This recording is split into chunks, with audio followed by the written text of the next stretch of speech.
Welcome to nucleosome academy. तो आज हम पढ़ेंगे, हमने आपको प्रीवियस लेक्चर में क्या चीज़ आपको एम्ब्रियो डेवलपमेंट के बारे में बता दिया था। तो आज हम पढ़ेंगे डेवलपमेंट ऑफ एंडोस्पर्म और एंडोस्पर्म के टाइप के बारे में, और ये एंडोस्पर्म का फंक्शन क्या होता है। तो जल्दी से कॉपी और पेन निकाल लीजिए, आज हम पढ़ेंगे एंडोस्पर्म के बारे में। अब देखिए, अगर हम एंडोस्पर्म की बात करें, किसकी बात करें, एंडोस्पर्म की बात करें, तो ये आपका एंडोस्पर्म जो होता था, ये हम बताएं आपके ट्रिपल फ्यूज़न से बनता था। ट्रिपल फ्यूज़न से बनता था। ट्रिपल फ्यूज़न में, अच्छा जल्दी से बता दीजिए होता क्या था। ये आपका सेकेंडरी न्यूक्लियस होता था। सेकेंडरी न्यूक्लियस से जब आपका पॉलन ग्रेन क्या कर जाता था, फर्टिलाइज कर जाता था, जो कि एन होता था, और आपका ये एंडोस्पर्म जो ट्रिपल एंडोस्पर्म में जो आपका ये सेकेंडरी न्यूक्लियस ऑलरेडी 2n था, तो 2n प्लस n कितना हो जाता था, ये 3n हो जाता है, और यही 3n कन्वर्ट हो जाता है आपके एंडोस्पर्म में। तो एंडोस्पर्म के बारे में सबसे पहले पॉइंट हम लिखेंगे कि एंडोस्पर्म जो होता है वो आपका रिजर्व फूड मटेरियल होता है। क्या होता है, रिजर्व फूड मटेरियल होता है। ठीक, अब ये रिजर्व फूड मटेरियल जो आपका जाइगोट डेवलपमेंट हो रहा है, जाइगोट किस में डेवलपमेंट होगा, जल्दी से बताइए, एम्ब्रियो में डेवलपमेंट होगा। जाइगोट एम्ब्रियो में डेवलप होगा। तो जाइगोट से एम्ब्रियो डेवलप होने तक इसको तो न्यूट्रिशन चाहिए ना, तो ये न्यूट्रिशन आएगा, इससे आएगा रिजर्व फूड मटेरियल, और इसी रिजर्व फूड मटेरियल को हम लोग क्या बोल रहे हैं, एंडोस्पर्म बोल रहे हैं। क्या बोल रहे हैं इसको, एंडोस्पर्म बोल रहे हैं। अब देखिए, ये जो आपका एंडोस्पर्म होता है, स्टार्टिंग में जब ये स्टार्टिंग में बनता है तो इसको हम बोलते हैं प्राइमरी एंडोस्पर्म न्यूक्लियस। क्या बोलते हैं, primary endosperm nucleus, primary endosperm nucleus, PEN। अब देखिए PEN, सपोज कीजिए ए है आपका PEN, ये क्या है, प्राइमरी एंडोस्पर्म का ये क्या है, न्यूक्लियस है। इसमें होता है आपके फ्री न्यूक्लियर डिवीज़न। क्या होता है इसमें, free nuclear division, free nuclear division. Free nuclear division का मतलब होता है कि डिवीज़न तो हो रहा है, लेकिन बीच में कोई भी सेल वॉल का फॉर्मेशन नहीं हो रहा है, यानी किसी भी सेप्टा का फॉर्मेशन नहीं हो रहा है। तो ये आपका ढेर सारे इसमें न्यूक्लियस बन गए। ये देखिए ढेर सारे इसके क्या बन गए, ये आपके न्यूक्लियस बन गए, लेकिन इनके ऊपर, किसी के ऊपर आपके सेल वॉल का फॉर्मेशन नहीं होगा, इसीलिए इसको बोल रहे हैं फ्री न्यूक्लियर डिवीज़न। अगर सेल वॉल का फॉर्मेशन हो जाता तो हम उसको बोलते सेलुलर टाइप का। क्या बोलते, सेलुलर टाइप का एंडोस्पर्म। अब देखिए, ये जो प्राइमरी एंडोस्पर्म न्यूक्लियस है, इसमें जब फ्री न्यूक्लियर डिवीज़न हो गया तो ये मल्टी न्यूक्लिएटेड कंडीशन बन गया। कौन सा कंडीशन बन गया, मल्टी न्यूक्लिएटेड कंडीशन बन गया, मल्टी न्यूक्लिएटेड। और मल्टी न्यूक्लिएटेड कंडीशन को ही हम क्या बोलते हैं, सिनोसिटिक कंडीशन बोलते हैं। तो यहाँ पर ब्रैकेट में हम लोग लिखेंगे सिनोसिटिक कंडीशन, सिनोसिटिक कंडीशन। अब देखिए धीरे धीरे क्या होता है, ये आपका जो मल्टी न्यूक्लिएटेड कंडीशन होता है, ये जनरली आपके लिक्विड फॉर्म में होता है। किस फॉर्म में होता है, ये लिक्विड फॉर्म में होता है। ठीक, अब ये देखिए समय के साथ क्या होता है, जैसे जैसे आपका एम्ब्रियो मैच्योर होता है, उधर एम्ब्रियो मैच्योर हो रहा है, इधर ये न्यूट्रिशन भी दे रहा है, और इसके अंदर चेंजेस भी आ रहे हैं। अब होता क्या है, इसके अंदर कैसे चेंजेस आएंगे, धीरे धीरे टाइम के साथ इसमें जो होता है, ये आपके ढेर सारे जो न्यूक्लियस है, ये पेरीफेरी की तरफ शिफ्ट होने लगते हैं। ये देखिए पेरीफेरी की तरफ शिफ्ट होने लगते हैं, और इनके ऊपर जो है सेल वॉल का फॉर्मेशन होगा। किसका फॉर्मेशन होगा, सेल वॉल का फॉर्मेशन होने लगेगा, और ढेर सारे न्यूक्लियस मार्जिन पे आ गए, और इनके चारों तरफ सेल वॉल का फॉर्मेशन हो गया। और जैसे ही सेल वॉल का फॉर्मेशन हो जाता है, ये हो जाता है हार्ड, यानी कि सॉलिड पोर्शन हो जाता है, और ये जो कुछ बचे खुचे न्यूक्लियस होते हैं फ्री न्यूक्लियर एंडोस्पर्म वाले ये आपके लिक्विड फॉर्म में ही रहते हैं। किस फॉर्म में रहते हैं? ये लिक्विड फॉर्म में ही बने रहते हैं। अच्छा, अगर आपको एंडोस्पर्म देखना हो, क्या देखना हो आपको?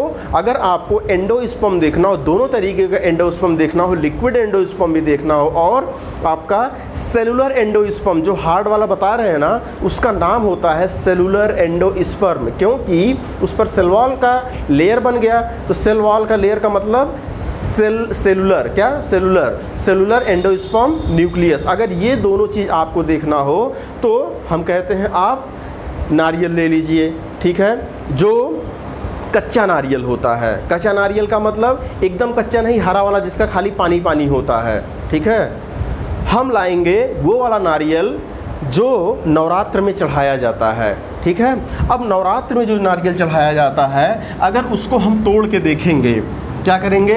उसको अगर ज़रा हम तोड़ के देखेंगे तो ये साइड में क्या चीज़ हमको साइड में जो है, जो हमको साइड में दिखेगा, साइड में हमको ये वाइट वाला पोर्शन दिखेगा। ये हम जो ग्रीन से बना रहे हैं ये पूरा वाइट, ये देखिए, ये आपका हार्ड हो जाता है। ये है आपका एंडोस्पर्म ही है। क्या चीज़ है ये? एंडोस्पर्म ही होता है। लेकिन ये जो आपका गरी वाला पोर्शन होता है जिसको हम लोग बोलते हैं कैर्नल, क्या बोलते हैं इसको? कैर्नल बोलते हैं, ठीक है। वाइट वाला पोर्शन ये होता है सेलुलर एंडोस्पर्म। ये क्या चीज़ होता है? सेलुलर एंडोस्पर्म होता है। और जब यहाँ लिक्विड वाला पोर्शन होता है इसको बोलते हैं न्यूसेलर एंडोस्पर्म। इसको क्या बोलते हैं? Nucellar endosperm. अच्छा, न्यूसेलर एंडोस्पर्म जो होता है इसमें फ्री न्यूक्लियाई पाए जाते हैं। न्यूक्लियाई आपका, न्यूक्लियाई क्या बोलते हैं इसको? सिंगुलर नंबर, और प्लूरल नंबर इसका न्यूक्लियस, बहुत सारे।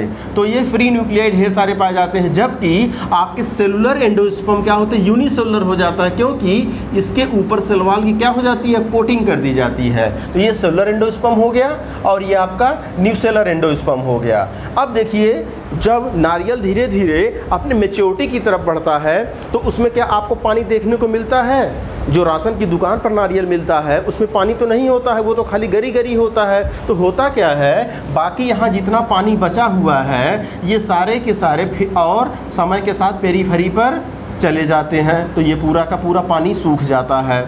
लेकिन ज़रा नारियल के अर्ली स्टेज में आइए, जो हम लोग पानी पीते हैं हरा वाला, ठीक है, जो साउथ वगैरह में बहुत ज़्यादा मिलता है, इसका प्रोडक्शन बहुत ज़्यादा होता है। जो हरा वाला कच्चे नारियल पानी पीते हैं उसमें देखेंगे कि ये कर्नल वाला पोर्शन होता ही नहीं है, खाली खाली और खाली। इसमें क्या होता है? पूरा एकदम आज ब्लू है पानी पानी, ठीक। तो इसमें जो है खाली और खाली पानी पानी होता है, ठीक, पानी पानी होता है। तो ये टाइम के साथ क्या होता है, धीरे धीरे ये इसमें कन्वर्ट हो जाता है, ये पेरीफेरी की तरफ चला जाता है और इस पर क्या सेल वॉल की कोटिंग हो जाती है। तो अगर आपसे क्वेश्चन ये पूछा जाए, क्या अगर आपसे क्वेश्चन ये पूछा जाए कि हम कोकोनट का, क्या हम कोकोनट का कौन सा पोर्शन खाते हैं, तो हम कोकोनट का बताएं आपसे एंडोस्पर्म खाते हैं। कौन सा एंडोस्पर्म खाते हैं? Cellular endosperm. और जो उसका पानी होता है उसको, वो कौन सा एंडोस्पर्म होता है? वो न्यूसेलर एंडोस्पर्म होता है आपका। तो क्वेश्चन आपसे पूछेगा कि edible part of coconut is, तो एंडोस्पर्म। लेकिन अगर क्वेश्चन आपसे थोड़ा सा इसी में कॉम्प्लेक्स बना दे, क्या बना दे? कॉम्प्लेक्स। अगर कहेगा कि edible part of coconut which is white in colour, या आपसे पूछेगा सॉलिड जो होता है जिसको हम लोग कर्नल बोलते हैं, वो क्या चीज़ है, तो ऑप्शन में सेलुलर भी होगा और आपके न्यूसेलर भी होगा। तो आप किस पर टिक करोगे? सेलुलर पर। अगर आपसे पूछा गया कि जो लिक्विड पानी पीते हैं वो क्या चीज़ होता है, तो वो न्यूसेलर एंडोस्पर्म होता है, ठीक। अब अच्छा, ज़रा आते हैं, आखिर कुछ लोग सोच रहे होंगे कि एंडोस्पर्म किसका बना होता है। तो हम आपसे बताएं कि ये जो एंडोस्पर्म होता है, क्या चीज़, ये जो बाबू एंडोस्पर्म होता है, ये केमिकली अगर हम देखें, केमिकल नेचर से देखें, तो ये आपका स्टार्च का भी बना हो सकता है। किसका बना हो सकता है? स्टार्च भी हो सकता है। ये फैटी एसिड भी हो सकता है। क्या हो सकता है? ये फैटी एसिड भी हो सकता है, और ये आपके प्रोटीन नेचर का भी हो सकता है। कौन से नेचर का? ये प्रोटीन नेचर का भी हो सकता है। तो स्टार्च फैटी एसिड और प्रोटीन नेचर का हो सकता है। तो स्टार्च अगर हम एग्जाम्पल दें, स्टार्च किस में पाया जाता है, यानी कि स्टार्ची एंडोस्पर्म किस में पाया जाता है? तो जितने हमारे सीरियल्स होते हैं, क्या चीज़? जितने हमारे सीरियल्स होते हैं, यानी कि एग्जाम्पल आपका मेज़ हो गया, वीट हो गया, राइस है, बैरले है, etcetera. Maize, wheat, rice, barley, etcetera. Fatty acid अगर देखें, फैटी एसिड किस में पाया जाता है? जितना भी ऑयल प्रोड्यूसिंग सीड है, क्या चीज़? ऑयल प्रोड्यूसिंग सीड, जो कि आपके जिनसे ऑयल एक्सट्रैक्ट किया जाता है, उनमें जो है एंडोस्पर्म कैसा होता है? फैटी नेचर का होता है। फैटी का मतलब हायर कार्बोक्सिलिक एसिड के ये मॉडिफाई वर्जन होते हैं, मॉडिफिकेशन से बनते, उन्हीं को फैटी एसिड बोलते हैं। जैसे आपने देखा कैस्टर सीड, क्या देखा? कैस्टर सीड, जिसको हम लोग रेड़ बोलते हैं। क्या बोलते हैं इसको? रेड़ या अरंड बोलते हैं, ठीक है। इसका गांव में बोला जाता है अरंडी का तेल या कैस्टर आयल। ये कैस्टर आयल जो होता है, आपसे हम बताएं, ये कैस्टर आयल, कभी आपने कैस्टर देखा होगा? बचपन में हम लोग क्या करते थे? यहाँ हाथ पे रखते थे, हम भैया भी अपने हाथ पे रखते थे, ये हम दोनों क्या करते थे? ऐसे इसको लड़ाते थे तो फूट जाता था, तो पूरा हाथ में पूरा ऑयल लग जाता था। तो समझ में नहीं आता था ये ऑयल आया कहाँ से। तो अब समझ में आया कि ऑयल जो है आपके, अगर हम ये कैस्टर सीड होता है, ठीक है, यहाँ पर जो निकला होता है, अभी बताएंगे ये क्या चीज़ होता है, नुकीला वाला पोर्शन। जब इसका सीड कोट हटाएंगे तो ये पूरा वाइट वाला पोर्शन आपको मिलेगा, और हाथ में रख के ज़रा मसलिएगा तो इसमें पूरा ऑयल निकलेगा, वो इसका एंडोस्पर्म ही होता है। तो फैटी नेचर का आपका एंडोस्पर्म किस में पाया जाता है? कैस्टर सीड में पाया जाता है। अब देखिए प्रोटीन नेचर का एंडोस्पर्म, अगर हम आपसे बात करें मेज का, क्या? मेज का, तो मेज में जो होता है वो आपका एंडोस्पर्म तो स्टार्ची नेचर का होता ही होता है, लेकिन एंडोस्पर्म का जो पेरिफेरी होता है, ये देखिए जो पेरिफेरी होता है, जो आउटर कवरिंग होता है एंडोस्पर्म का, वो प्रोटीन का होता है, और अंदर वाला मैक्सिमम पार्ट स्टार्च का होता है। और जो बाहर वाला पोर्शन होता है मेज में, इसको हम लोग बोलते हैं एल्यूरॉन लेयर। क्या बोलते हैं इसको? एल्यूरॉन लेयर बोलते हैं। जब हम आपको मॉर्फोलॉजी पढ़ाएंगे सीड के बारे में, ठीक, तो मोनोकाट सीड के बारे में, उसमें हम एल्यूरॉन लेयर फिर से आएगा। तो ये प्रोटीन नेचर मेज में पाया जाता है, और मेज के एल्यूरॉन लेयर में, किसमें? एल्यूरॉन लेयर में पाया जाता है। इसीलिए आपसे क्वेश्चन घुमा के पूछता है कि एल्यूरॉन लेयर जो होता है उसकी पोलाइडी क्या होती है, उसमें कितने सेट ऑफ क्रोमोसोम पाए जाते हैं, ठीक। तो अच्छा ये बताइए, एल्यूरॉन लेयर किससे बना हुआ है? प्रोटीन का तो है, लेकिन है क्या चीज़ एक्चुअली में? ये एंडोस्पर्म है, और एंडोस्पर्म क्या होते हैं? ट्रिप्लॉयड होते हैं, 3n। तो इसीलिए आपका एल्यूरॉन लेयर भी कैसा होगा? 3n, यानी कि एल्यूरॉन लेयर आपका क्या होगा? ट्रिप्लॉयड होगा। अभी इस पर आपसे क्वेश्चन करवाएंगे आपको, ठीक। तब तक इतना नोट कीजिए।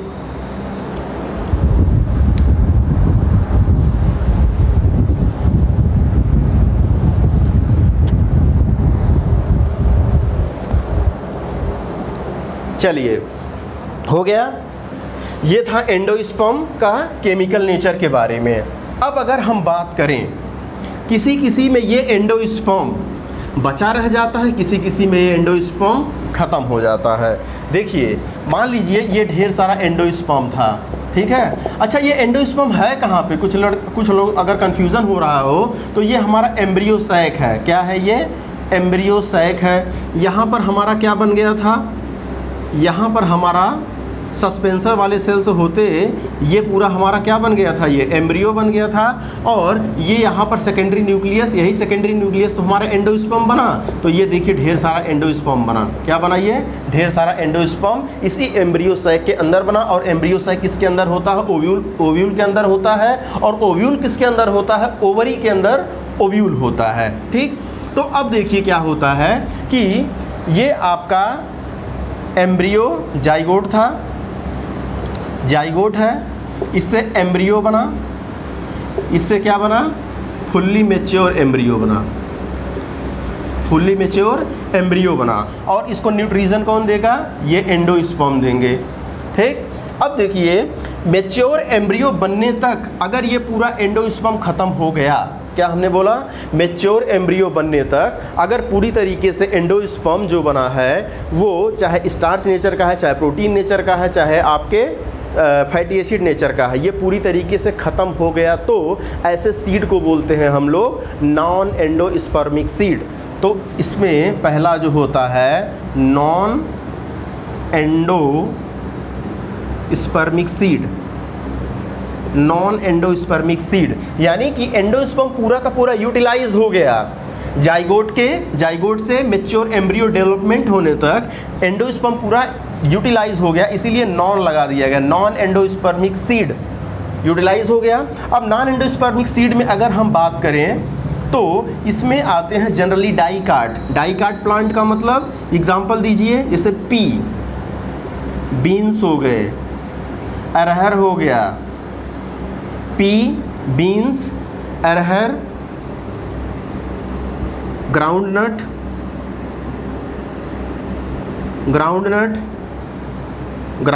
पी हो गए, बीन हो गया, अरहर, ग्राउंडनट और आपका ग्राम, चना। और कुछ मोनोकाट में पाए जाते हैं, जैसे ऑर्किड, बेस्ट एग्जाम्पल ऑर्किड में ये आपके क्या पाया जाता है, ऑर्किड में नॉन एंडोस्पर्मिक सीड होता है। यहाँ पर याद रखिएगा ऑर्किड जो होता है, अच्छा एक पॉइंट लिख ही लीजिए आप यहाँ पर, non endospermic seed maximum dicot में पाया जाता है प्लस सम मोनोकाट में पाया जाता है। ठीक, सम मोनोकाट का example orchid, maximum dicot, pea, bean, अरहर, ग्राउंडनट, ग्राम। ठीक, ये सब आपके क्या हैं, ये डाइकाट प्लांट हैं। अब जिनमें ये एंडोस्पर्म देखिए जाइगोट से मैच्योर एम्ब्रियो बनने तक पूरा का पूरा यूटिलाइज नहीं हुआ, कुछ ना कुछ एंडोस्पर्म बचा रह गया।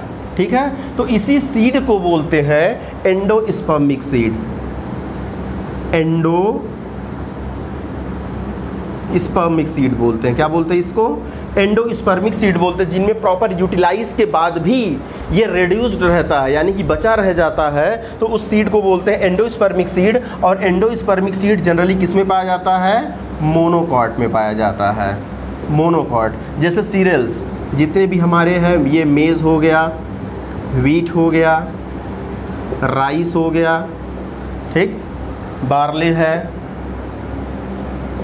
बार्ले और कैस्टर। अच्छा, कैस्टर का साइंटिफिक नेम बताइए, रिसिनस कम्युनिस। क्या नाम होता है इसका बाबू, अंडरलाइन कर देंगे बायोनॉमियल नॉमेनक्लेचर के अकॉर्डिंग, रिसिनस कम्युनिस कैस्टर का साइंटिफिक नेम। अच्छा, इसका नाम रिसिनस कम्युनिस क्यों रखा गया, नोट करके कहीं पर लिख लेंगे, क्योंकि कैस्टर से एक टॉक्सिक सब्सटेंस निकाला जाता है जिसका नाम होता है रिसिन। क्या नाम होता है, रिसिन। जब हम आपको बायोमॉलिक्यूल पढ़ाएंगे तो उसमें बताएंगे रिसिन कहाँ पे ये एक्ट करता है। तो ये टॉक्सिक सब्सटेंस होता है, पॉइजन होता है, इसको खा लेने पर क्या बॉडी में पॉइजन हो सकता है, तो उसको बोलते हैं रिसिन। तो लिखिए कि castor contain toxic substance ricin. ठीक, तो इसीलिए इसका साइंटिफिक नेम क्या रखा गया, रिसिनस कम्युनिस रखा गया। कैस्टर को क्या होता है, कैस्टर को जैसे ही हम क्या करेंगे, मसलेंगे, ठीक है, स्क्वीज करेंगे, तो उसमें से ऑयली सब्सटेंस निकलेगा, वो उसको क्या होता है, एंडोस्पर्म होता है। ये तो हो गया एंडोस्पर्म की बात, इतना नोट कीजिए।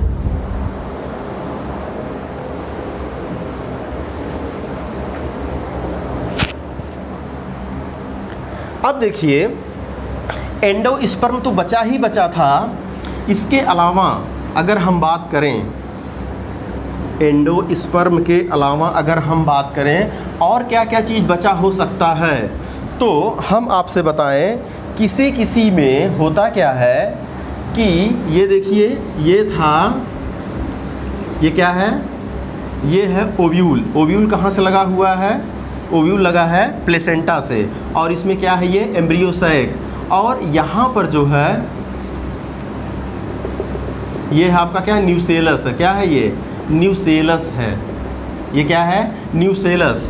अच्छा ये बताइए न्यूसेलस का क्या करता है? न्यूसेलस भी आपका ये ओव्यूल को क्या करता है, ये न्यूट्रिशन प्रोवाइड करता है। न्यूसेलस भी आपका पॉलीप्लॉइडी कंडीशन में होता है। सीड बनने के बाद देखिए वैसे तो न्यूसेलस पूरा ख़त्म हो जाता है, ठीक, लेकिन सीड बनने के बाद किसी में न्यूसेलस भी बचा रह जाता है। क्या हमने बोला, सीड बनने के बाद भी किसी में न्यूसेलस बना रह जाता है, परसिस्ट रह जाता है। इसी को हम लोग बोलते हैं परसिस्टेंट न्यूसेलस। क्या बोलते हैं, परसिस्टेंट न्यूसेलस बोलते हैं, ठीक है।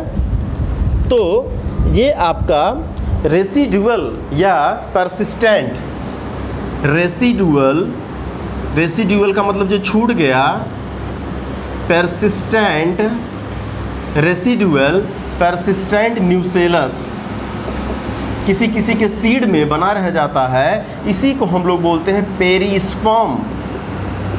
एंडोस्पर्म नहीं बोलते हैं, इसको पेरिस्पर्म बोला जाता है। यानी कि जो न्यूसेलस छूट गया, न्यूसेलस पूरा यूटिलाइज नहीं हो पाया, वो उसको बोलते हैं पेरिस्पर्म बोलते हैं। यहाँ पे हाईली अंडरलाइन हम लोग करेंगे क्योंकि ये कई बार एग्जाम में पूछा जा चुका है कि रेसिडुअल परसिस्टेंट न्यूसेलस को क्या बोलते हैं, तो उसको पेरिस्पर्म बोलते हैं। और हम आपको बताएं ये पेरिस्पर्म जनरली कहाँ आपको देखने को मिलेगा, ब्लैक पीपर में। किसमें, ब्लैक पीपर यानी कि काली मिर्च में देखने को मिलेगा। और किस में मिलेगा, आपका शुगर बीट, ठीक है, शुगर बीट चुकंदर में देखने को मिलेगा। किस में देखने को मिलेगा, चुकंदर में देखने को ये चीज़ मिलेगा, ठीक है। तो आपका शुगर बीट हो गया और ब्लैक पीपर, इनमें देखने को क्या मिलेगा आपको, परसिस्टेंट न्यूसेलस, जिसको हम लोग पेरिस्पर्म बोलते हैं। और एक इंटरेस्टिंग बात बताएं आपसे जो कि एनसीईआरटी ने नहीं मेंशन किया है। क्या नहीं मेंशन किया है, अब देखिए किसी में यही न्यूसेलस क्या होता है, न्यूसेलस और इंटीगुमेंट क्या होते हैं, न्यूसेलस और ये इंटीगुमेंट जो होता है ये ऐसे बाहर की तरफ चला आता है, ठीक है। न्यूसेलस जो होता है, यहाँ पर जो न्यूसेलस का पोर्शन होता है ये बढ़ते बढ़ते, न्यूसेलस सॉफ्ट होता है ना, ये बढ़ते बढ़ते बाहर की तरफ चला आता है। कहाँ पे चला जाता है, ये ऐसे बाहर की तरफ चला आता। अब देखिए इतना पोर्शन तो सीड बना लिया, क्या बना लिया, इतना पोर्शन जो है ये पूरा, ये तो सीड बना लिया। लेकिन जो न्यूसेलस ये सॉफ्ट बाहर चला आया, ये ऐसे एक स्ट्रक्चर बना लेता है। क्या बना लेता है, ये gathering structure, solid structure, soft होता है, ये स्ट्रक्चर बना लेता है। इसी को हम लोग बोलते हैं, जैसे हमारे अंकल कार से बाहर आ रहे हैं, क्या अंकल जी कार से बाहर आ गए, तो इसी को बोलते हैं कार अंकल, ठीक है। मतलब इसको बोलते हैं क्रेंकिल। क्या बोलते हैं, कैरेंकिल बोलते हैं। तो इसी को बोलते हैं कैरेंकिल। तो ये जो कैरेंकिल होता है आपका आउटर ग्रोथ या इसी को बोलते हैं modification, outer growth modification of nucellus. और ये पाया किस में जाता है, कैस्टर में पाया जाता है। आपने देखा होगा कि जो ये कैस्टर का सीड होता है ये बहुत हार्ड होता है। क्या होता है, ये बहुत हार्ड होता है। रेडी जो होती है बहुत हार्ड होती है, इसीलिए यहाँ पर इस पर टिप पर देखा आपने एक छोटा सा जो है उभार निकला होता है, इसको हम लोग बोलते हैं क्रैंकिल। क्या बोलते हैं, कैरेंकिल बोलते हैं, ठीक है। तो ये जो कैरेंकिल होता है ये आउटर जो ग्रोथ होता है या मॉडिफिकेशन होता है किसका, न्यूसेलस का। ये भी आपके सिलेबस में यानी कि एनसीईआरटी में नहीं लिखा है, लेकिन देखिए एनसीईआरटी की एक विशेषता ये है कि अगर वो एक पॉइंट लिख दिया है तो उससे रिलेटेड दूसरा पॉइंट पूछ लेगा। अगर वो पेरिस्पर्म के बारे में लिख दिया है तो ऑब्वियस सी बात है कि वो तुरंत कैरेंकिल के बारे में पूछ लेगा, ठीक है। तो इसके लिए आप तैयार रहिए। तो न्यूसेलस कैस्टर, अब देखिए ये भगवान ने बनाया क्यों, नेचर ने इस कैरेंकिल को बनाया क्यों, तो ये देखिए ये पूरा हार्ड था। क्या hard, during the time of germination के समय पर यहाँ से तो पानी एंट्री नहीं हो सकता क्योंकि ये बहुत हार्ड होता है, इसीलिए वाटर को एब्जॉर्प्शन जो होता है इसी कैरेंकिल से होता है। जैसे ही खेत में इसको लगाएंगे, यहाँ से वाटर की एंट्री होगी। किसकी होगी? यहाँ से वाटर की एंट्री होगी। ठीक है, वाटर एंट्री करेगा कहाँ से? कैरेंकिल से एंट्री करेगा। यानी कि अगर इसका एक्सपेरिमेंट अगर आप अब करना चाहते हैं तो किसी के कैस्टर सीड का उसका कैरेंकिल तोड़ दीजिए और एक का मत तोड़िए, और दोनों को ज़मीन में लगा दीजिए। देखिए, जिसका नहीं तोड़े रहेंगे वो बड़े आसानी से ग्रो कर जाएगा, और जिसका तोड़ दिए हैं आप वो ग्रो नहीं करेगा, क्योंकि वाटर अगर अंदर जाएगा नहीं तो वहाँ पर प्रेशर क्रिएट नहीं होगा। प्रेशर क्रिएट नहीं होगा तो सीड कोट फटेगा नहीं। ठीक, तो इतना हो गया आपका। अब देखिए, अब अगर हम इसके बाद आपको बताएं, ये हो गया आपका कैरेंकिल के बारे में। अब अगर हम बात करें नेक्स्ट हेडिंग का, तो नेक्स्ट हेडिंग है हमारा सीड। क्या चीज़ है? सीड। Seed and fruit. क्या चीज़? Seed and fruit.